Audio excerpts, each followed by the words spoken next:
Okay, you probably have been awaiting this video since you first heard about the code word. The reason it's taken this long is because it has taken this long to try to dissect it. But I think as of this very moment, as of 9:23 p.m., I can finally say I'm ready to tackle Rock Festival. So, as I should tell you before we get started, if you're not a regular viewer here on Pop or have seen any of my Halloween Horror Nights videos, you would notice that I look up a lot. The reason why is because my flat screen television is actually my computer monitor. So, that out of the way, let's get started. Rock Festival. Okay, February 16th, John Murdy tweets out several hints, alright? Let me read them verbatim to you guys right now. The code name for Maze 2 is Rock Festival. Today, large music festivals are held all over the world, but that wasn't the case in the 1960s. Back in the 1960s, there was only a handful of rock-pop festivals with attendance of 50,000 or more people. Now here's the hint to the code name. The hint will reveal the theme of Maze number 2 is either an artist who played at or a song performed at a major rock-pop festival of the 1960s. Or the hint could also be the location itself where the festival was held. So that's your main code name hint. Here are the others. Hint number 1.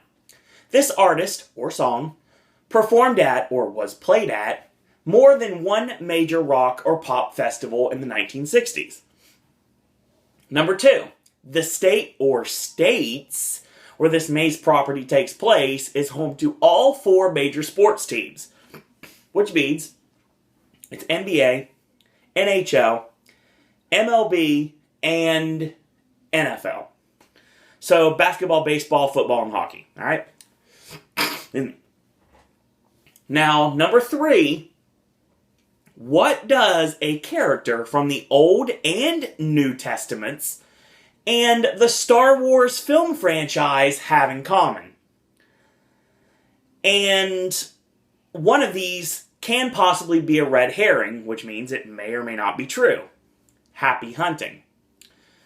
Now, today, John Murdy tweeted to me on Twitter that there was a 4th clue. That is not a red herring, something that's legitimate, that someone who passed away recently within the last 3 months, so someone that died in 2015, could possibly be considered a hint to this property.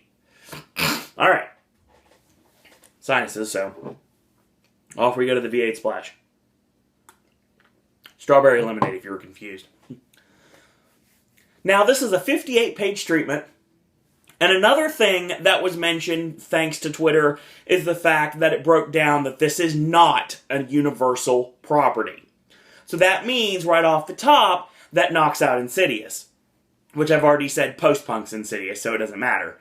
That knocks out Sinister. It knocks out Crimson Peak, The Purge, the Universal Monsters, and possibly reversions of American Werewolf in London and The Thing. And there is a cult movie called The Funhouse, which a lot of people wanted to see happen.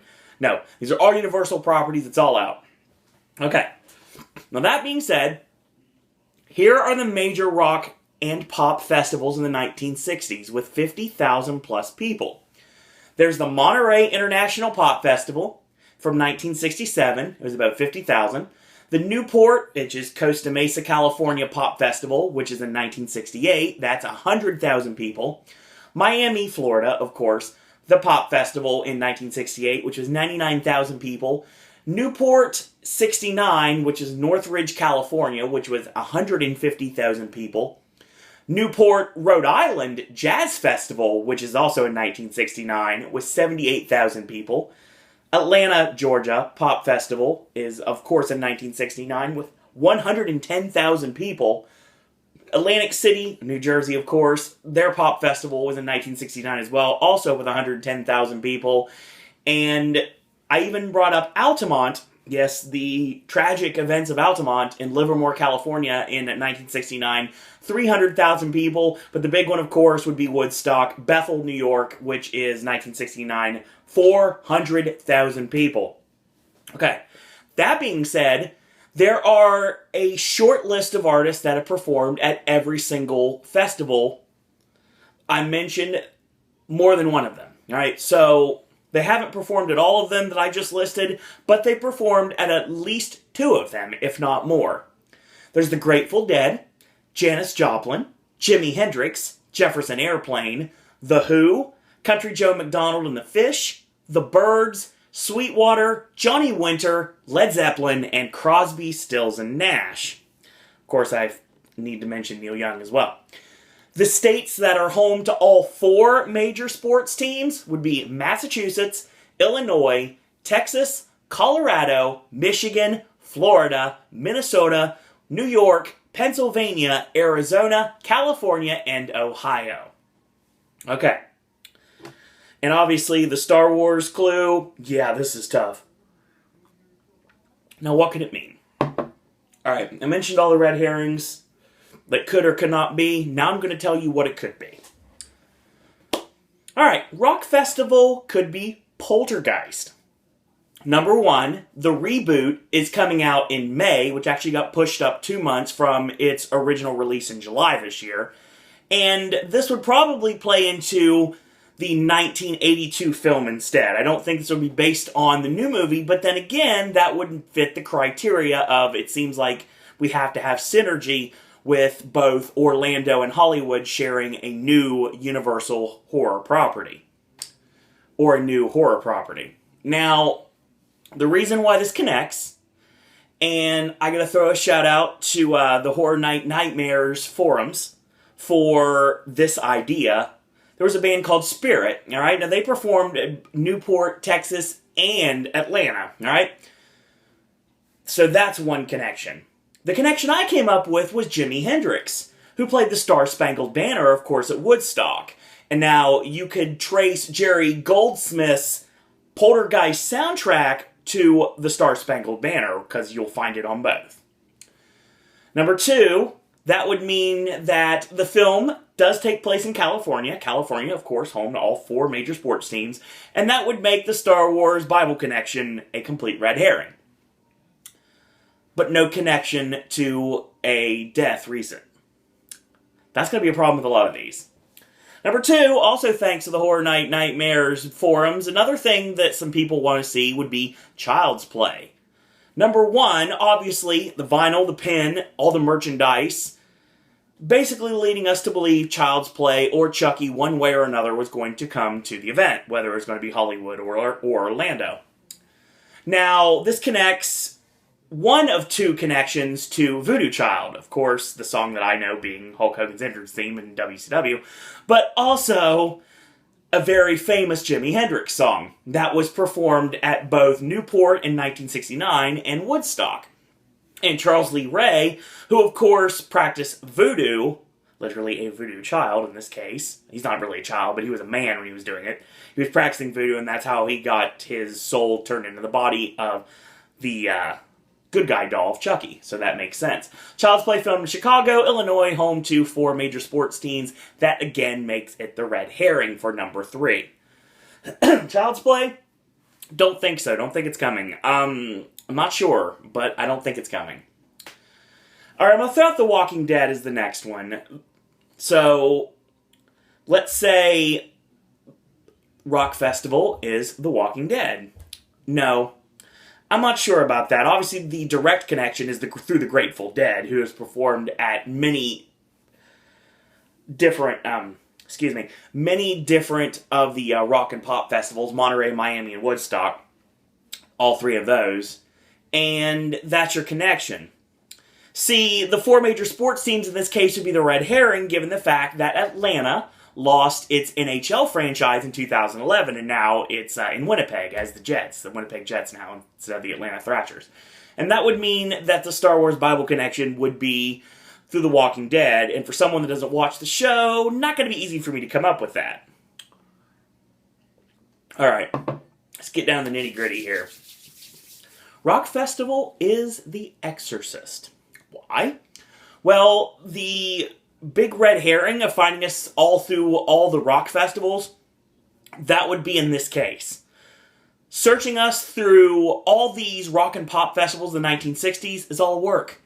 In this case, if it were to be The Exorcist, that means that one is null and void. Now, The Exorcist 2, The Heretic, was filmed in California, and California is still home to 4 major sports teams. Now, obviously, you can fiddle this around a bit, but Darth Vader would be pretty much Star Wars personification of Jesus. I didn't say it, they did, so blame the internet. And, of course, Darth Vader was voiced by James Earl Jones. James Earl Jones was in The Heretic, so is it The Exorcist? No, not this one. Alright, let's go with the next one here, and then I'll go with the ones I think that it really should be. Rock Festival is The Shining. I know I said it last year. This year I actually have a reason to believe it. Number 1, The Who, of course, performed at Monterey and Woodstock. They have a song called Happy Jack. What comes to mind, obviously, being the fact that when Jack Torrance was doing the Here's Johnny, basically that's Happy Jack right there. So, yes, that direct connection to The Shining. Colorado is where The Shining took place, and of course home to all 4 major sports teams. That again makes the Bible Star Wars connection a work, and the problem with this, as well as everything previously, they do not have a connection to someone who passed away in the last 3 months. But I have something that does. And it's something that's been speculated upon, and I think I can say this without believing anything otherwise. Rock Festival is American Horror Story Coven. Why? Jimi Hendrix still performed Voodoo Child at Newport 69 in Woodstock. Now, the 4 major sports teams is a red herring because Louisiana does not have all 4 major sports teams. And the connection is Moses, Jesus, and Luke Skywalker all performed different spectacles, i.e. miracles or magic. So, Coven fits. But not completely. Alright. It's also a shout out to the Horror Nightmares for the idea for the third one there. So obviously I don't watch American Horror Story or The Walking Dead, so this Star Wars connection with the Bible, yeah, it doesn't make it very easy for me. The other connection is through Iron Butterfly, who of course performed their hit In-A-Gadda-Da-Vida at Newport, Miami, and Atlantic City pop festivals. Now the red herring still being Louisiana doesn't have a sports team. Now, the connection here, Season 3 starts out with Zoe discovering her true ancestry. The true ancestry of Cordelia's husband is initially hidden. Luke, I am your father, basically. And thank you to my friend Heather Quackenbush for coming up with that one. Alright. But then again, no connection to a recent death. Alright, let's get down to this. Rock Festival is American Horror Story Asylum. Alright? Crosby, Stills, Nash, and Young performed the song Sweet Judy Blue Eyes at Woodstock. Judy, of course, playing up Sister Jude, the character that is played on, Asylum. I believe it's Jessica Lange's character. I don't watch the show. I would not know. Or the connection to Richie Havens, who performed Hey Jude at Woodstock. Alright? So this both connects to Asylum. Massachusetts is where Asylum took place, has all 4 major sports teams, and in this case, in Season 2, Kit's 2 children are apparently not 100% his, or human after the fact. Dr. Arden's true heritage is hidden, and Johnny Morgan has the arc of discovering his father. Again, thank you to Heather. Now, there were 2 that connect this one. Number 1, the drummer of Crosby, Stills, and Nash, and like I said, I can't forget Neil Young here, was named Dallas Taylor. He passed away on January 8th. Now the connection as well would be to Leslie Gore, who I would know as Pussycat from the 1966 Batman TV series, and who most people would know from her hit single, It's My Party. She passed away in February 16th.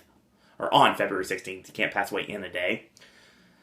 The song You Don't Own Me of hers was on Asylum.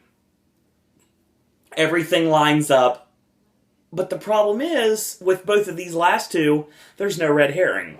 But could that be the red herring, that there really isn't one? It's like M. Night Shyamalan. Alright. Rock Festival is American Horror Story Freak Show. This is the one a lot of people are jumping to. First off, I'll throw out a bonus connection. We're going to bring up the past, and we're going to talk about a couple of things. We're connected two different ways. I'm going to Kevin Bacon this. So, Rod Taylor passed away on January 11th. Rod Taylor is known for being in The Birds, which you guys know as a straight-up connection to Alfred Hitchcock, which has already been rumored for Orlando this year, and I truly believe it's going to happen. But I don't think it's that simple, and I don't think John Murdy would ever make it that simple. If it is, that's awesome. But if it isn't, then I would not be surprised one iota. Here's the thing. Birds, right? When you think The Birds, you think the band The Birds, who performed at Monterey and Newport a song called Chimes of Freedom. Now, Chimes of Freedom is originally done by Bob Dylan. Now, Bob Dylan's song All Along the Watchtower you can find on the Freak Show soundtrack. Florida is the home to Freak Show and has all 4 major sports teams. And in Season 4, Jimmy discovers who his father really is. Luke, I am your father. The Star Wars Bible connection makes sense. The overall theme of genes, genetics, and finding one's true family, Elsa being an adopted mother to the freaks. Again, thank you, Heather. And the one thing that everybody is jumping on is the fact that Ben Woolf recently passed away. He passed away on February 23rd. He played Meep on the show. And the one connection I have to Insidious, which he played an uncredited role of the dancing boy, which of course you can connect the fact that Tiny Tim played at Newport 68, and his song Tiptoe Through the Tulips was the credit music for Insidious. But Insidious was put out given the fact that it's Universal property, so no, that's not going to happen. So what am I saying? Rock Festival could possibly be Poltergeist, Child's Play, The Shining, The Exorcist, The Walking Dead, and the American Horror Story seasons of Coven, Asylum, and Freak Show. But what do I think it really is? Well, here's the thing. I said the Shyamalan way of looking at things would be the fact that we're all looking for the twist. Where's the twist in the Shyamalan movie? What if the twist is that there's no twist? What if the work here, the red herring, is that there is no red herring? I think, as of this moment, I truly believe that Rock Festival is American Horror Story. But is it Asylum? Is it Coven? Or is it Freak Show? That's the question we ask ourselves. Or could we get all 3? It's possible. Maybe we get a greatest hits maze of everything, all 4 seasons, and a preview of the hotel season, which no one knows anything about other than the fact that Lady Gaga is going to be a part of it. Could we get this? Possibly. But why would you put all your eggs in one basket right away? If you're going to bring in American Horror Story, why don't you just start small and then build? Don't just blow it off in 1 year. Unless you want to blow it off in 1 year, then that's fine. But, yeah, that's what I'm thinking. I think that Coven knocks out because it doesn't have a connection to anyone that's passed away recently. So what we're looking at right now is either Asylum or Freak Show. And at this point, either one could come to the event. A lot of people have been trying to kind of like fit a square peg into a round hole when it comes to this code name and for post-punk as well, trying to say it was American Horror Story. I believe this time the Rock Festival makes more sense as American Horror Story, and if it truly is coming to the event this year, I think this is the code name that's going to give it to us. So as of this moment, I truly believe that American Horror Story is Rock Festival. I'll take it as you will. So that being said, when we get more Hollywood information, we're going to spread it out to you guys. Apparently there is a new code word on the horizon that's going to be devilishly evil and extremely cruel. So John Murdy, I await your challenge, sir. as we all do, as we prepare for Halloween Horror Nights in Hollywood. Now, unfortunately, I will not be able to attend the event this year, but just like I did last year, I'm going to live vicariously through Sharp Productions video, and I will review the mazes based on that. So, I know I won't be able to be there in person, but I'll be able to at least watch the videos and tell you guys what I think of your mazes based on that. Orlando fans, stay tuned. We got a lot of stuff coming up. Cassie dropped some more clues. Dr. Jimmy's video is coming up next month. We got a lot of things coming down and a lot of things I want to talk about, but I can't talk about anything yet. But when I can, I'll shoot you guys out that video. And Hollywood fans, once we get absolute confirmation of the code word for number 3, our third maze, I will gladly shoot you guys out that video once I've decrypted it. If it takes a month, if it takes 2 months, once I shoot that down, we'll find out. And apparently there is one coming up that's so outside of the box, no one's going to be able to guess it. I shall do my best, in the words of Ben Stein. So that being said, I want to thank you guys and girls out there for watching. As always, if you'd like to find the truth out about Halloween Horror Nights in Hollywood from the master in Hollywood himself, John Murdy, you can follow Horror Nights at Horror Nights. You can also, if you'd like to, check out the fan forums, the Horror Night Nightmares, as well as USH Forums, ushforums.com. They have a seasonal events page on there, and you can check that out. That's how you can find out your Halloween Horror Nights information. You also can check out my good friend Charles Bremer's DesigningFear.com. You have information on all the haunts, whether it's Halloween Horror Nights in Hollywood, Orlando, or whether it's haunts all around the country. Check out your haunt needs at DesigningFear.com. And if you'd like to follow the Updaters of Hollywood on YouTube, you're more than welcome to check out HHN Fan 16, my good friend Tristan, as well as the Horror Nights Updaters, which would be my friend John, Psychomassacre Films, my friend Neil, UKHHN, the Red Steel TV, Mr. Horror Nights, the latest member of HNU, which is the Crazy Englishman. So it's Crazy Englishman, one word. Check that out. Also, Admiral HHN, Mr. HHN of the Thrill Seeker Network, which is Thrill Seeker Network on YouTube. You also can check out HHN Phantom, HHN Fanboy, Horror Squad TV, and First Class Horror for all your Halloween Horror Nights Hollywood needs. So that being said, if you'd like to follow me on Twitter, it's at Sir Owen Disney. If you'd like to send me your friend request on Facebook, go right ahead. It's Owen Disney. And last but certainly not least, if you want to talk Halloween Horror Nights with me or anything about this channel that I call Pop, you're more than welcome to email me, SirOwenDisney@gmail.com. So in the meantime, thank you guys and girls out there for watching, and until tomorrow, boys and girls, that's all I gotta say about that.